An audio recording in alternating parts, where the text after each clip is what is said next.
So before we begin to cut out our pattern from the leather, we need to mount the center point for our bearing. After trying several different approaches, I decided that a small piece of leather wrapped around the center with a copper rivet would give the right appearance and the right feel. So with our copper rivet and burr, we'll gently seat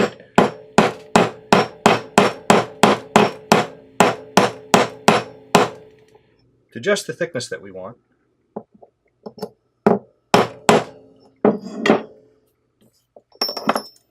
Trim this to length and then peen over the end. We'll also come in before we're done and put a stitch through each side just to secure the leather spacer. It's not called being cheap, it's called being frugal.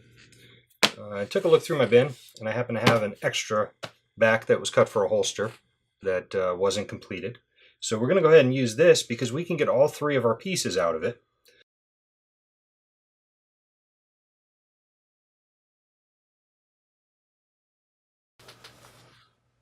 So an easy way to cut out complex curves is actually to place something below it.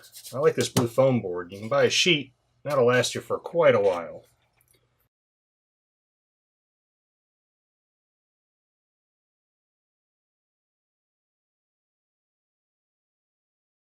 So now we have three pieces cut out, each to match our template. Each one is marked with a center hole. We need to pick one for the middle. I think we're going to use this one because there's a couple of dings on it. And what we're going to do is transfer over the locations for the weights.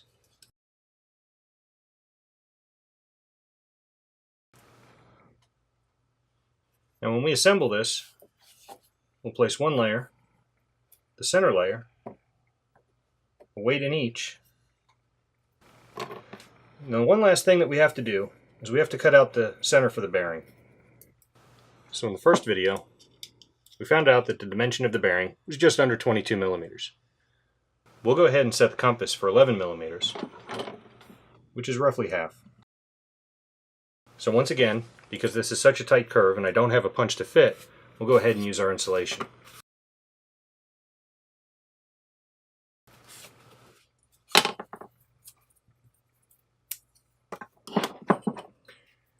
Now we know that the hole is going to be a little bit snug, but by pressing the bearing in, you can see that it's going to retain that nicely in the center. Now the thickness leaves just a little bit of bearing exposed on either side. So if we mark this at the same 11 millimeter radius and then indent it slightly, it'll wind up capturing this nicely and giving us a good thickness for our finished fidget spinner.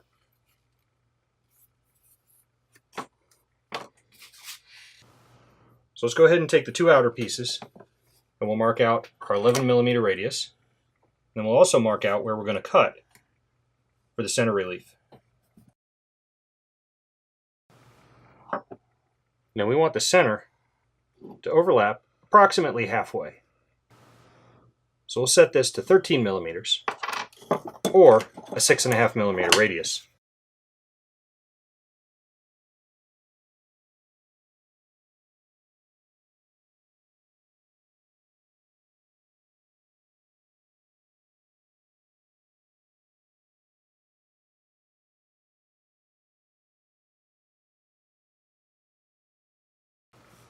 Now if we check with our bearing, we'll see that that'll fit in nicely. And if we lay three of these together, see that the bearing is nice, snug, secure, and it doesn't distort the leather at all.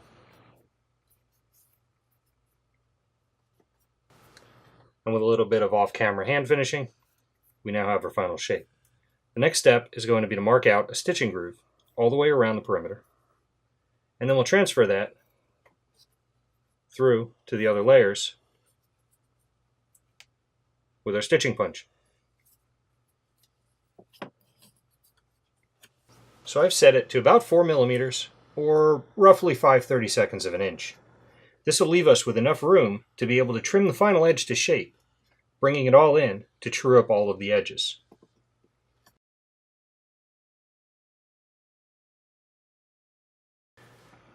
Now that we have our stitching groove, we can go ahead and mark this out and work our way around first just by pressing in the stitching chisel and then driving through to make the holes.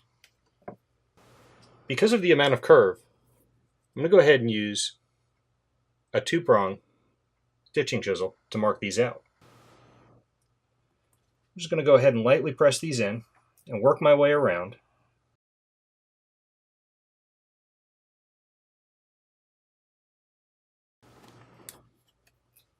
And with a little bit of luck, we find that it actually lines up at the end. So let's go ahead and fast forward while I punch all of these holes, and then we'll transfer them through to our other 2 pieces. So now that we have all the stitching holes marked, we can begin assembly. Now, before we finalize assembly, I started out talking about a rivet with a piece of leather wrapped around it as the centerpiece for our spinner. And the reason I was discussing this was because I'd actually tried several other methods which seemed like a good idea, but didn't work out that well. So initially, I took a piece of copper rod, placed it in the center of the bearing, and started hammering the ends to mushroom them out. And this worked fairly well until I realized that the copper that I was using was half hard, so it actually started cracking because it wasn't in a fully soft state. You may be able to notice that it also leaned over to the side, and this is more about technique than the material itself. So that one got thrown across the room. I got another piece of copper rod, annealed it, and began working on it. And this actually worked out fairly well, mushrooming over nicely. And the length was about right, but you may be able to see it also went slightly off center. And the more I tried to correct this, the more off center it went. Because copper, from a dead soft state, will start to harden the second that you strike it the first time. So, during the time between the last video and this video, I cut several more pieces of copper and annealed them to where they were in a dead soft state. I'm going to clean them up, flatten the ends out, and then in a more careful and methodical approach, we're going to peen the ends over and try and ensure that they do stay centered, yet flare out as much as we want. So let's go ahead and assemble the first couple of pieces. And that way, while these are drying, we can fashion our center bearing. Now what I'm going to do is I'm going to wind up gluing these, but I'm also going to use a handful of needles to make sure that the holes are aligned as I press them together. Before I begin, I do want to roughen this surface. A couple of quick swipes with some 80 grit, and I'll be ready to glue. So let's go ahead and get some glue on these.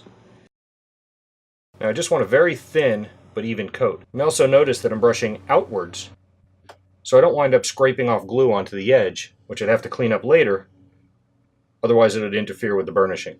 So let's set these off to dry. So because the copper's in a dead soft state, we're going to need to make sure that we hold the bearing centered, because 1 or 2 strikes and we won't be able to reposition the bearing.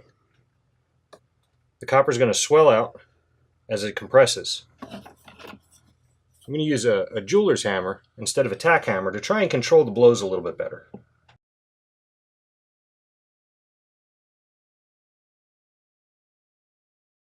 So now the bearing's well seated.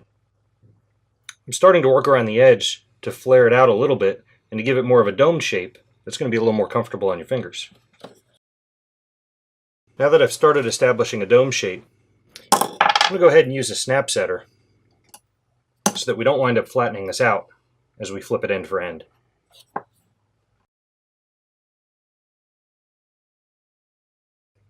Now I have a shape that I'm happy with, and it's still nice and centered. I'm just evening out the last little bit of uneven. And I think that looks a lot nicer and feels a lot nicer than just the rivet. So now that the glue is set up, I'm going to use some needles to align our pieces as we press them together. We'll want to find the lobes that we marked to make sure that these go together properly.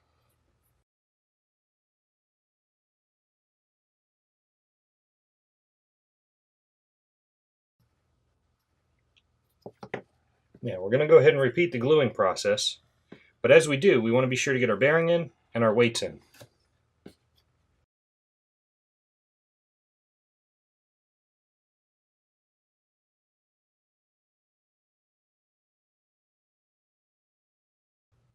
And before we put these together, we do need to add our weights.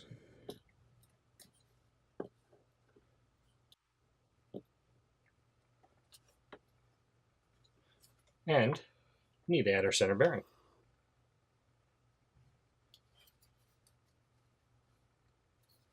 So go ahead and press that in. You can see that that protrudes nicely.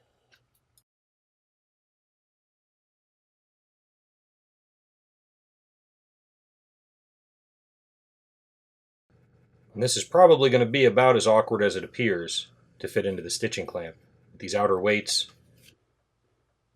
Okay, so now that we have that stitched up, we can actually confirm that it was as awkward and difficult to stitch and hold as I initially thought.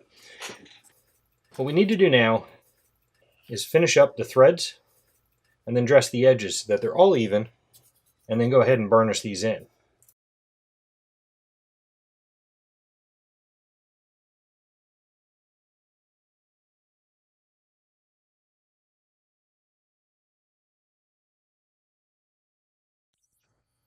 So we're going to need to edge this.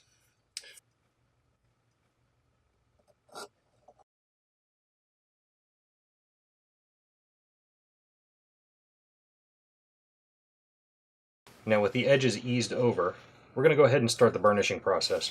Normally I'd use a sponge, but I need to run to the store and pick some more up. So we'll go ahead and use a paper towel with some water. Now, especially on something that's going to be handled a lot, it'll take a lot of time to burnish the edges and alternate between burnishing and sanding. And I found that this gets a really glass smooth edge that holds up very well over time after a little bit of wax is applied. Now it's pretty smooth, but I want to take it up a level. So we're going to go ahead and bring in some wax and a Dremel tool. And we'll give the edges a really good coating of this. This is a high quality food grade beeswax. Now just rubbing the beeswax in isn't going to get us what we need. This has to be heated up, and that's usually done by friction. I'm going to start with the bone folder and then move on to the Dremel tool.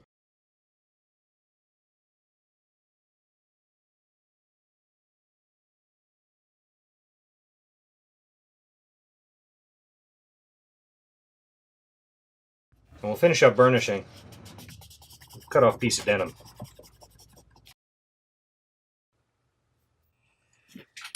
Now the only thing left is to apply a finish, and we'll be done. Let's see if we can get a shot of the edges here.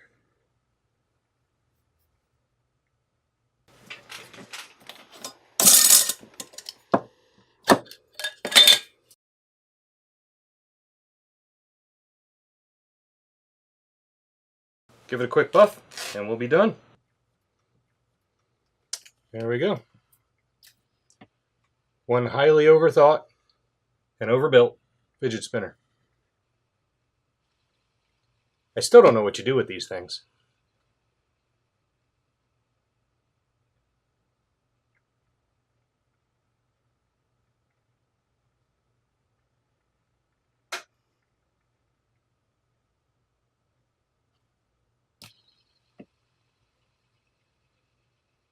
And put a stitch through each side just to secure the leather spacer.